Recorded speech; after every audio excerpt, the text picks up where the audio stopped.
তেলৰ নীতি নিয়মতে কাম কৰি আহিছে।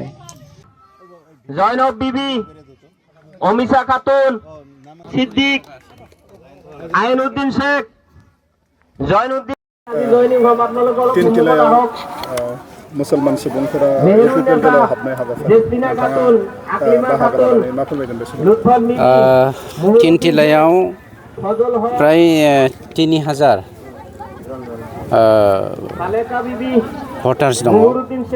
बे तिनटिला ओनसोलनि रायजो राजाफ्रा दिनै मानव गेदेर प्रमद बर' बिथांनि दैदेननायाव इउपिपिएल दोलोनि जा सरकार, जाय सरकारा सान्थि गायसननानै होदों, जाय सरकारा खौसेथि आरो गोरोबलायनायखौ दानानै होदों, जाय सरकारा गासैबो जाति जनगोष्ठीनि जौगानायनि मुङाव भिजन डकुमेन्ट्सनि गेजेरजों जाति जनगोष्ठीनि समस्याफोरखौ समाधान खालामनो थाखाय बिथांखि लादों, बेखौ मोजां मोननानै तिनटिलानि रायजो राजाफ्रा दिनै इउपिपिएल दोलोआव जयेन जानायनि मोनसे प्रग्राम जादों आरो बे प्रग्रामाव आं बाहागो लानानै खोब गोजोननाय मोनदों।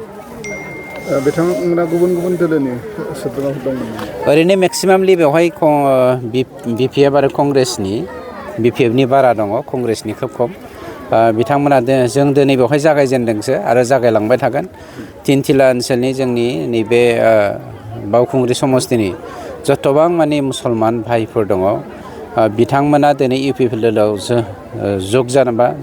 जयेन जानानै बा लोगो लाफानानै समाज दानायनि थाखाय खामानि मावनो आवगायबोदों। ओंखायनो बियो जोंनि जागायजेननायसो आरो नोंथांमोना थाफाबाय थानो मोनगोन जोंजोंनो।